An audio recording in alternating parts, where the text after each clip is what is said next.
What's good, everybody? It's Ross, and we are doing a review on Predator Badlands. It's been a minute since I've done a review, but shout out to everybody who's been subscribing. I've gained a lot of subscribers just from this Sinners review.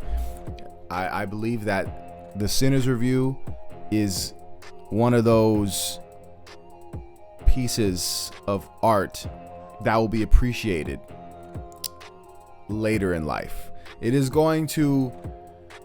Sinners review is going to age like fine wine. All right. Right now, people are still on it, just the Twitter and just the brunch elite crowd, the condescending people who want to just tell me to not focus on the story, but focus on the message of Sinners and all of that. This film, later down the line, people are going to be like, this film actually kind of sucks. That's what's going to happen. And my YouTube video will still stand the test of time. So I'm just going to say that. So just based off of that, if you rock with me, please subscribe. I really appreciate it. I love movies. Show some love. Smash that like button. Anyway, today we are doing a review on Predator Badlands. Okay? Predator Badlands. So, is Predator Badlands good? It's okay. Like, they covered all the basics, let's just say that, for it to not be looked at as a bad film to most eyes, right? So, it's not a bad film. Objectively, it is not a bad film. I'm going to say that. Here. For me, it's okay. I'm going to give more context here. Predator Badlands is good if you've never seen Predator, Predator 2, Predators, or Alien versus Predator. Those four are probably what's been holding the franchise together. If you have watched those movies and you appreciate those movies and you are a purist fan like myself and many others, this movie's not good to you. This movie will not be good to you. I think if your favorite movie is, The Avengers, Captain America, Superman, anything superhero related, you're gonna eat this up. If you watch Disney movies and you're trying to step out of your comfort zone, you'll probably enjoy this film. But if you're a real Predator fan who appreciates what the Yachtja stand for, what made those four films great, this movie throws it all in the trash. The movie throws it all in the trash, to be honest. They're just like, yeah, we know what y'all were doing, and we know the comic material too, but we don't care about that. We throwing all honor out the window. And so that will probably enrage a lot of people and why they won't rock with it. It's getting a lot of hype on Twitter, and I'm seeing a trend now where every movie that comes out is just going to get overhyped by bots or people getting paid or TikTokers or deep thinkers to try to make the films deeper than what they actually are. And I'm seeing that same package, the same package that Sinners got. This movie's getting a lot of love, and I think it's okay. It's okay. We all know the angle that they were going with this film. They wanted to be able to sell merchandise, create toys. That's why they made it PG-13. That's why they made Deck, his face, more palatable for people to, I guess, view. Because we all know that Yachtja, they're some ugly ass motherfuckers. That's just what it is. That's why they wear the helmets all the time. But that's what makes them so badass. But I'll get to that, all right? And this is the same director who made Prey. Now, Prey is another movie that was highly praised. I think it won an Emmy or was nominated. And I think it was, to me, the reason why it was getting so much love is because there was just a lot of it was Native American representation, and you don't see a lot of that in film. You don't see a lot of that. So on a mainstream level, it's dope. It's dope on that level. When we talk about promoting diverse voices, this was a different twist to it. So I appreciate Prey for that, but Prey as a movie, I did not like.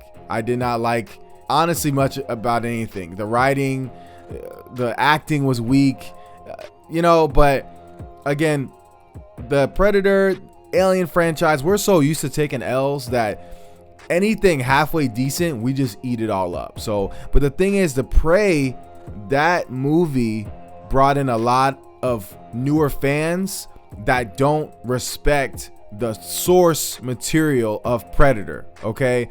And this director included. The fact that he made Predator Badlands and made Deck who he is tells me everything I need to know, all right?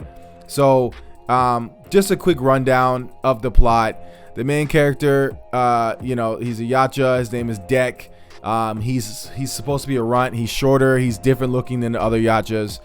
In the beginning of the movie, his father orders his brother to kill him because he's weak. Okay, the brother decides he's not going to kill him. Decides to defend his brother, and the older brother winds up getting killed by the father. And Deck is sent on this ship to prove himself that he's not a runt, that he is the GOAT or whatever the hell you want to call it, but to bring back this unkillable monster, okay? And through that, he meets this synthetic who helps him, but he calls it a tool. So people are going to say, oh no, he was hunting alone the whole time. Okay, bro, right? Anyway, there were some more antagonists involved. There's a pet involved. So you can see the Disney-fied of the movie.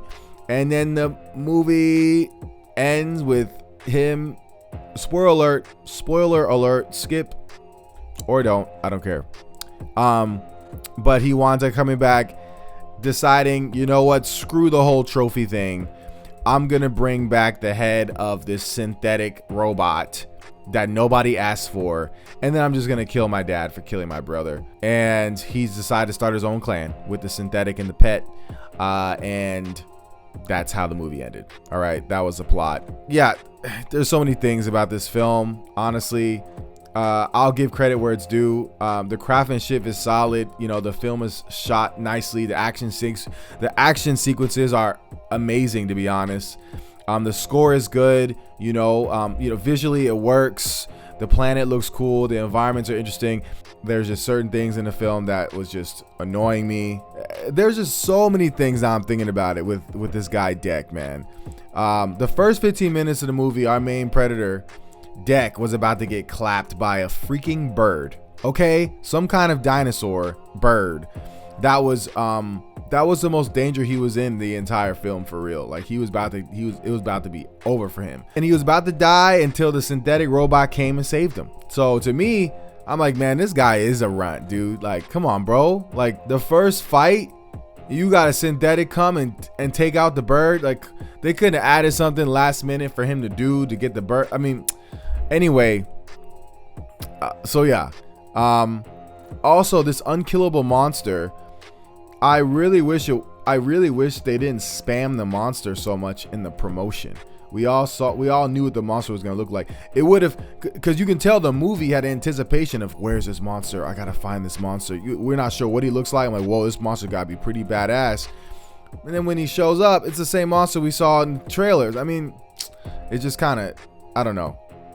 It just kind of kills the anticipation, let's just say. The internal logic of this movie doesn't make sense if you know anything about Yacha culture. The runt problem. Deck is a runt, okay?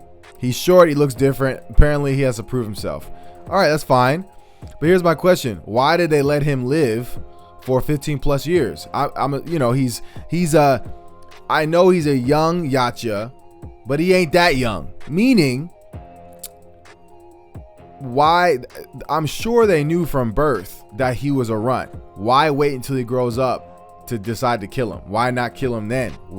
Why not kill him when he was younger? Why wait till he's a freaking adult and he can challenge you?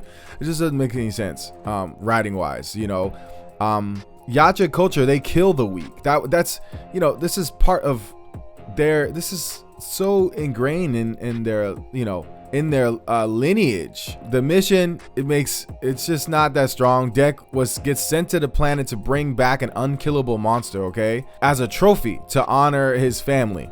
All right, cool, but how the fuck was he gonna come back? His brother sent him there. The ship gets destroyed on the way back. It's not like there's a ship, you know, that he lands with and he's able to come back. It just, his brother kind of sent him there to be stranded for real. You know, I mean, without the synthetic corporate,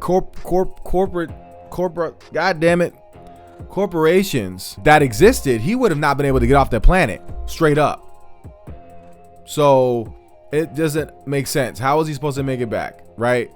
But okay, we're supposed to just not really think about that. Also, the humanizing the Predator here.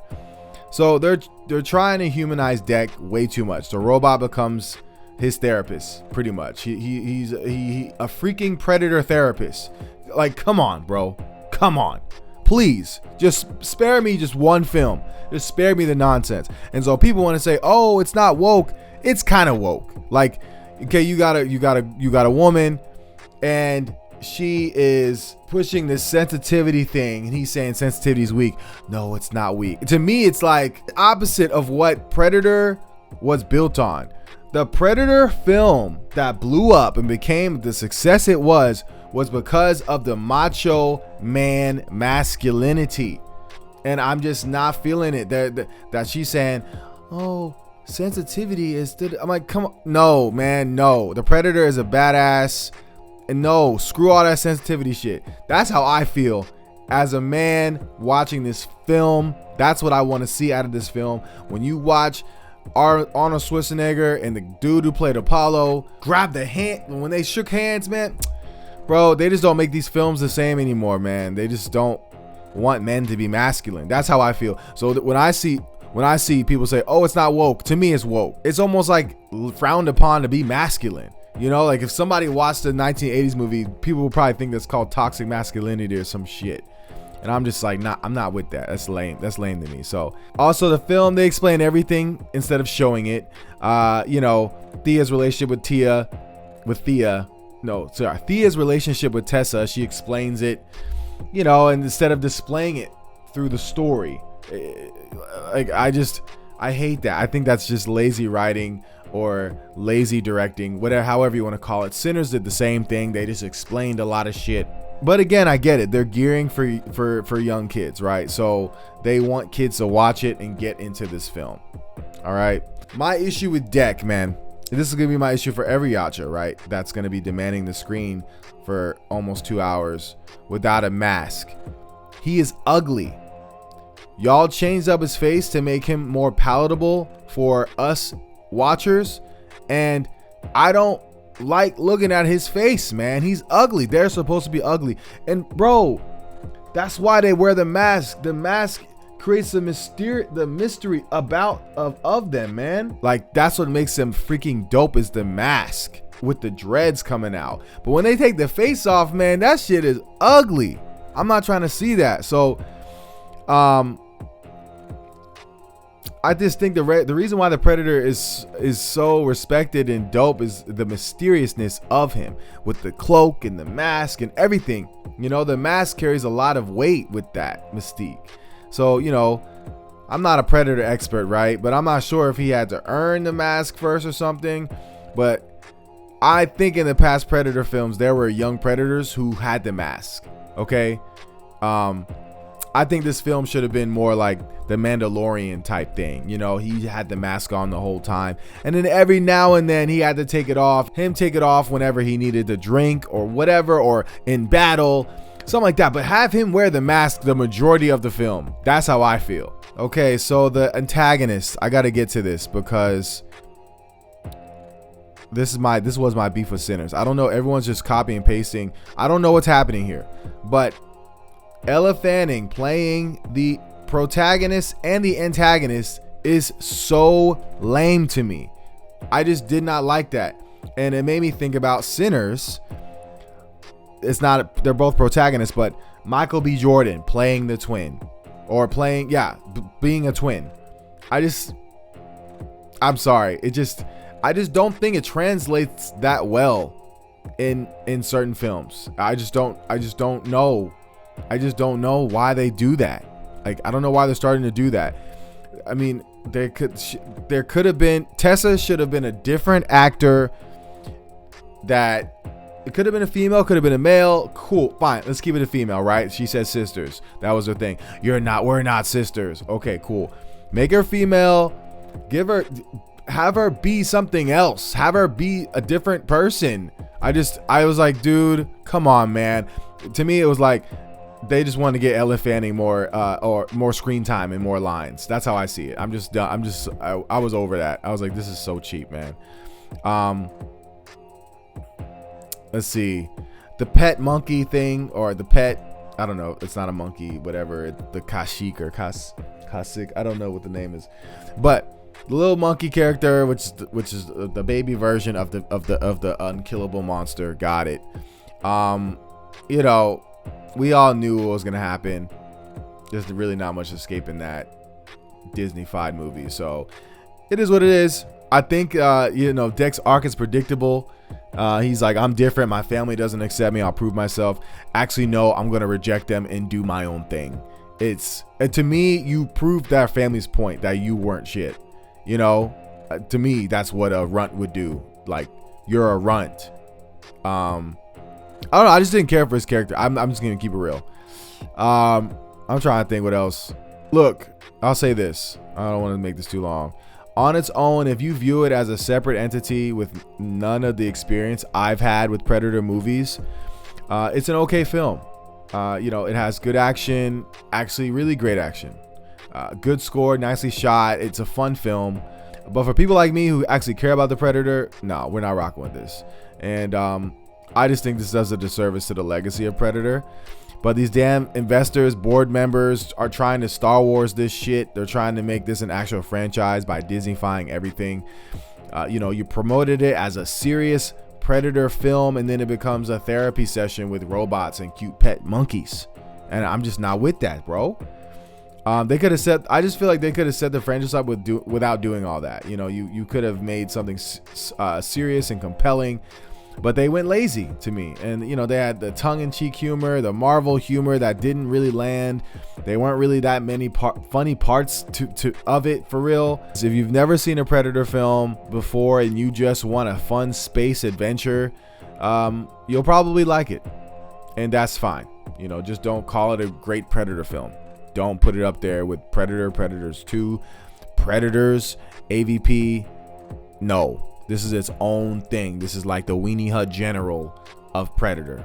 Let's just keep it real. It hits all the points it needs to hit. It does, but it should not. It definitely just should not be an A on Rotten Tomatoes. I would give this film, yeah, I would give it a C+. You know, really, it's mid, but it's good. So take that as you will. But anyway, if you appreciate this content, please like and subscribe. I'm gonna do more reviews. It's been a while. Life's been crazy and busy, but I'm back, and yeah, I really appreciate the support, and I'll talk to you guys later. Peace.